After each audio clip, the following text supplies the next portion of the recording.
So হেইও WhatsApp guys, আমরা অন্যদিন অন্য জায়গায় যাই, র্যান্ডম মানুষকে কোয়েকশন করি, তারা আনসার দেয়। কিন্তু আজকে খেলাটা হতে যাচ্ছে ইন্টারেস্টিং, কারণ আজকে আমরা কোয়েকশন না, ডাইরেক্ট চলবো আমরা গানের কলি। চলেন র্যান্ডম মানুষকে পেয়ে গেলাম। হ্যালো এক্সকিউজ মি ভাই, আপনার হাতে কি সময় আছে? হ্যাঁ হ্যাঁ আছে। জি ভাইয়া, আমরা তো মানে কোয়েকশন করি র্যান্ডম মানুষদের, কিন্তু আজকের খেলাটা হতে যাচ্ছে যে গানের পলি।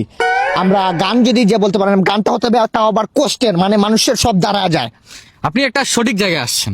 আমি যদি গান গাই আপনারও দাঁড়ায় যাবে, মানে শরীরের লোক। ও স্যার, বুঝিয়ে বলবেন, মানুষ অন্য কিছু ভাবতে মানে আমি আসলে গানের অনেক বড় একজন গায়ক আর কি। এক কথা বলতে গেলে আপনি মানে সঠিক জায়গায় আসছেন। হ্যাঁ, আজকের খেলাটা হতে যাচ্ছে ভেরি ইন্টারেস্টিং, কারণ আজকে একজন ও মাই গড বডি এক্সপ্রেসটা দেখেন, পুরো ফ্লেক্সিবল।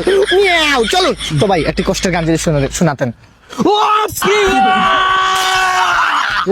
নিঃশ্বাস আমার, তুই চাঁদের দুনিয়া, প্রিয়াই আমার প্রিয়া।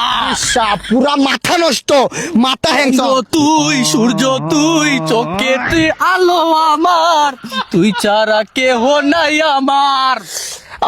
সবকিছু দাঁড়া গেছে। কান্দন যাবজ্জীবন, বোনের কান্দন 2-4 দিন পর থাকে না।